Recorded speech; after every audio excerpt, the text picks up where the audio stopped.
guys, today I'm going to be doing a book review on The Costumes of Game of Thrones by Michelle Clapton.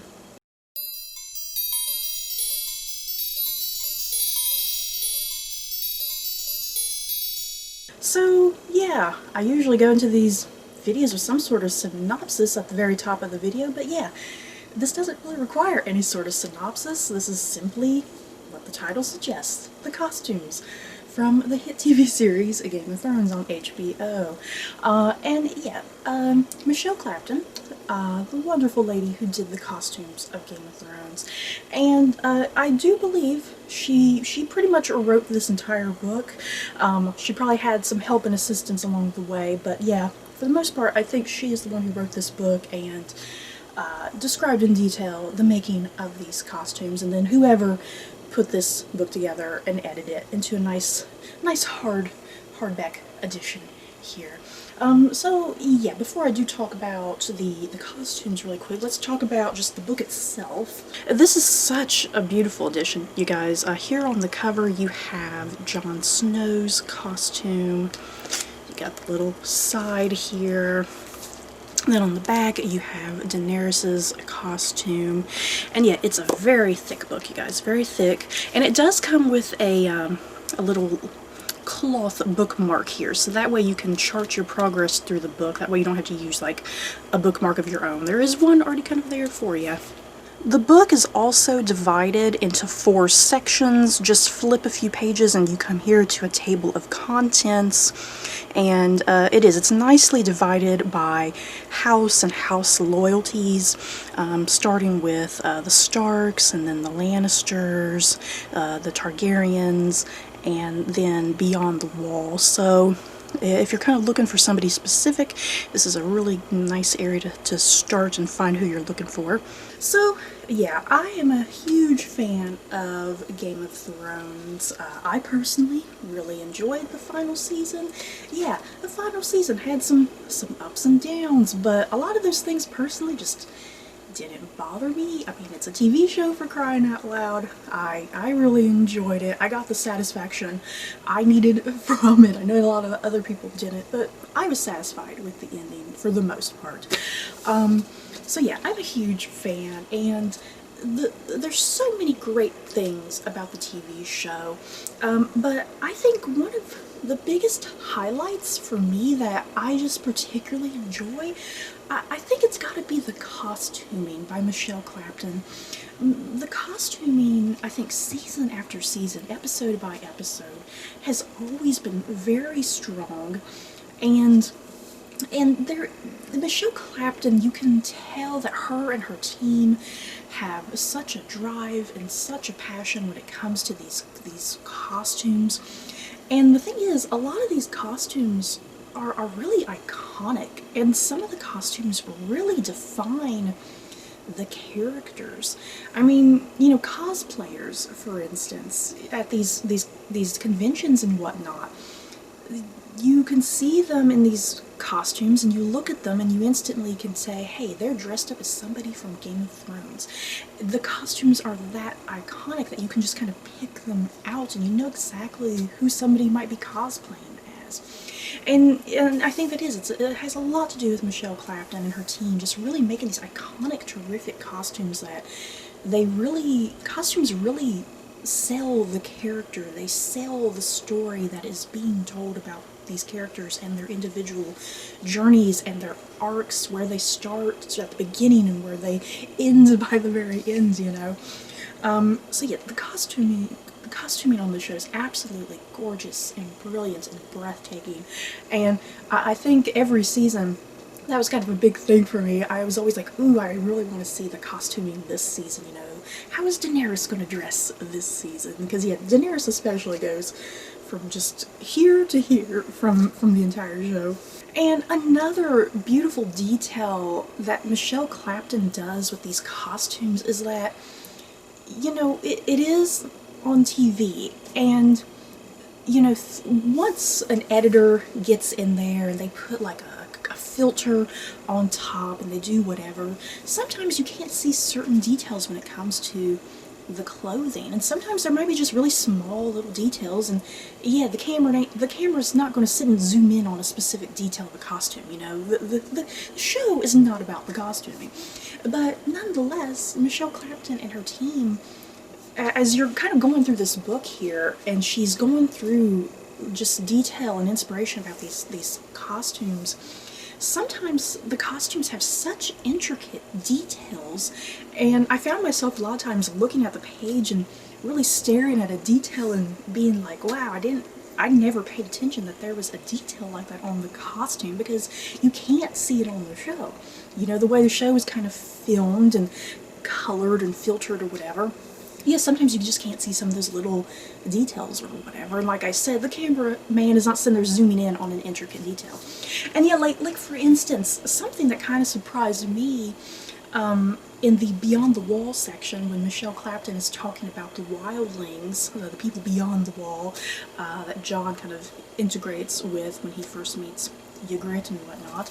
An interesting tidbit there, Michelle Clapton was talking about that she was inspired by cave art painting, like primitive cave art painting, and that a lot of times on the clothing of the wildlings, that you could see that they had hand-drawn maybe an animal of some sort, especially like deer. It looked like it tended to be deer that you can see in the costuming.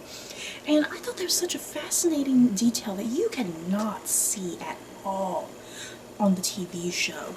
And yeah, looking at the photos, yeah, sure enough, like at the very bottom of someone's skirts or something, you can see like a hand-drawn image of a deer, and it would look very much like ancient primitive cave art paintings and whatnot. And I thought that was such a cool detail, seriously, when it came to the wildling costumes, and just such a minute detail that I certainly never saw, and a lot of people probably didn't see themselves. But yeah, it's like Michelle Clapton and her team took that time to put those little details, you know, to really flesh out the culture of the wildlings and whatnot.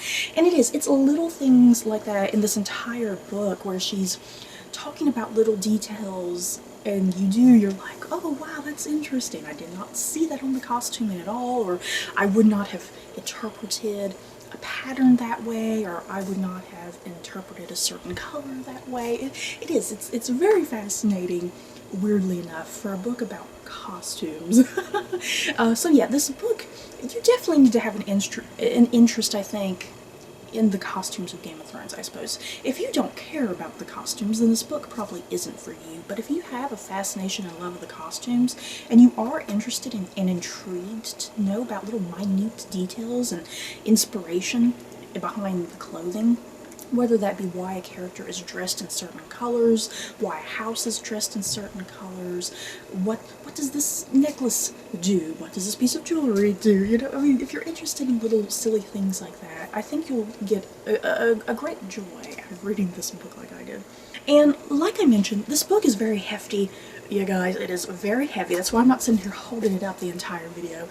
Definitely make sure you have a nice flat surface that you can sit and read and flip through, because it's very heavy, and I always was constantly flipping really carefully because I didn't want to accidentally rip any of the pages. The images in this book they're absolutely beautiful. They're shiny and glossy. Sometimes you got a full page of a costume, or several sometimes. I think the one drawback with this book is that every character is not in it. Every costume is not in it. I think it's important to note that the characters who get the biggest amount of page time in this book are definitely Sansa, Cersei, and Daenerys. Those three women have the hugest chunks of this book, and then even then, all of their costumes are not in this book. So, yeah, not every character is here. Like, most notably, Ned Stark's not in this, Robert Baratheon's not in this, Jojen and Mira Reed. Yeah, a lot of characters are omitted, so, but for the most part, I think all the major people, you know, all the major players are in here, all of the major costumes, but yeah, you may have a personal favorite that's missing. So that's really all I have to say about the actual book. I did feel the need to share some of my favorite costumes and also just kind of give you guys an idea of what some of the pages look like. So yeah, in no particular order, I'm just kind of starting from the very beginning of the book and going forward. I'm going to share with you guys 13 of my favorite costumes. Up first, I have Sansa's Mockingbird dress. This is definitely one of my favorites. Sansa's first time kind of joining the dark side. Perhaps albeit briefly, but still, she joined the dark side briefly. I love this look. She just looked so great in it. I love that detail of the black feathers, and yeah, the dress just really symbolizes her kind of moving in the direction of Littlefinger's ideas and whatnot, since the Mockingbird is his house sigil and whatnot, and yeah, her dress reflects that, and yeah, kind of her teasing a bit, you know, like, haha, I'm gonna tease you with this sexy dress that looks like your house sigil. Sansa's gonna have a couple spots in this video, you guys, because I love her that much. I could probably put all her costumes in here if I wanted to.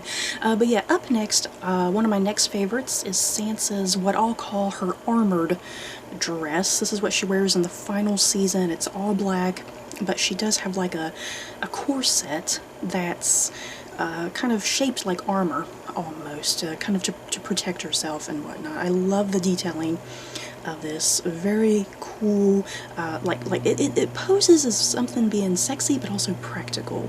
Next up, Sansa's Queen of Winterfell dress, the Coronation dress. Just one of the most gorgeous pieces that Michelle Clapton designed and came up with, of a beautiful final dress that Sansa wears and just really completes her final journey and whatnot. Loved it.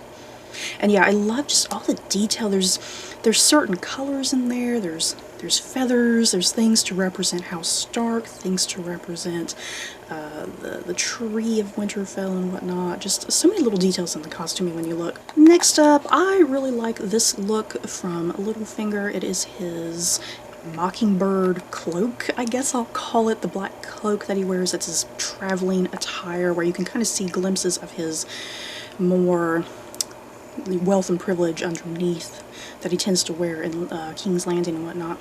But yeah, I love this look on him. It really just comes across as villainous, you know. It really comes across as villainous, and once again, representing his Mockingbird house sigil and whatnot, he really comes across looking like the sigil, looking like this deadly bird that's out manipulating and plotting and whatnot. So yeah, I love that look.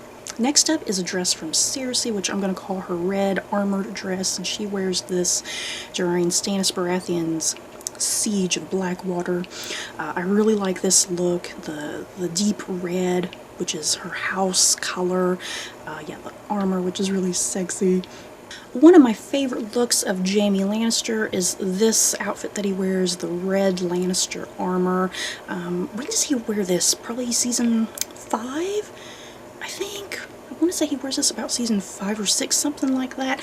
I love this look on him. It looks very Lannister-esque. It makes him look threatening and menacing.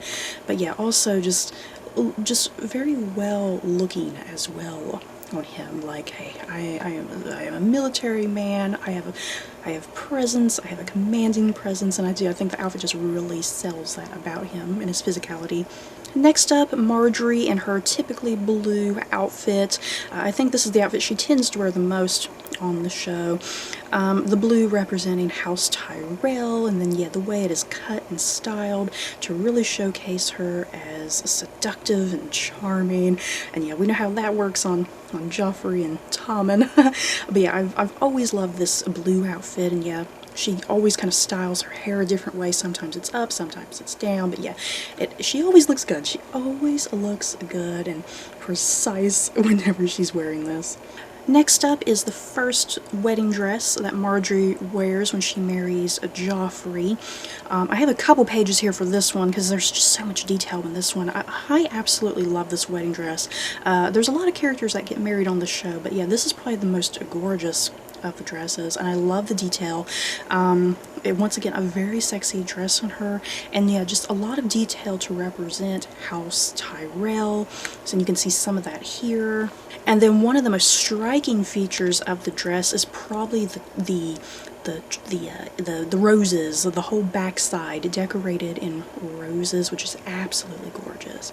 Next up, of course, I had to put Oberyn Martell on this list. I have always really adored his yellow outfit that he wears on the show. Out of all of the characters on the show, Oberyn Martell is the most flamboyant and colorful, and it's just not him, you know, it's also just House Martell in general.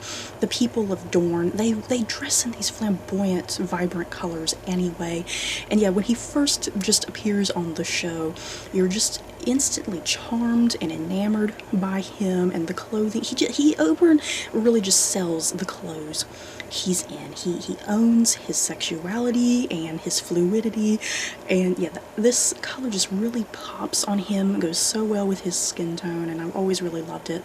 Let's get to a couple of my favorite Daenerys outfits. I have a lot of favorites from her, so I kind of narrowed it down to a couple. I have always really liked this blue dress that she wears in Qarth. She's been roaming around in the desert for a while. She gets to Qarth, she can finally relax and wear some nice pretty clothes. And yeah, this is kind of one of the first things she wears. It looks so good. Next up, Daenerys' white winter dress that she wears when she is in the north, once she gets to Winterfell. I have a couple pages of this one to share as well. There's the front view of it. And then what's just really amazing about this look is definitely the back view, because the back view has this look that's very reminiscent to a dragon almost. So I really love the design of this. Yeah, she needs something more practical to wear in Winterfell, something to wear in the cold. And yeah, this outfit just totally worked on her. Jon Snow doesn't wear too terribly many clothes on this show, but one of my favorite outfits from Jon is pretty much, I guess, right there at the Battle of the Bastards and beyond, when Jon finally embraces his Stark side. He's left the Night's Watch and he's gotten rid of the all black. And yeah, I love this design where he's starting to look like a Stark. He's starting to embrace that, and you definitely see him embracing his Stark side with the armor right here that has the sigil of the dire wolves on it. And yeah, I've always really liked and preferred this look on Jon. And one of my last favorite costumes is this worn by the Night King. This is all the Night King wears, I believe. I don't think he has any other type of outfit that we ever see him in. I just love this look. He is the big bad of the show. He's mysterious. He's an enigma. We don't know what the hell he's about. And this outfit just really sells him as this threat and this menace, while also just kind of looking badass and cool at the same time.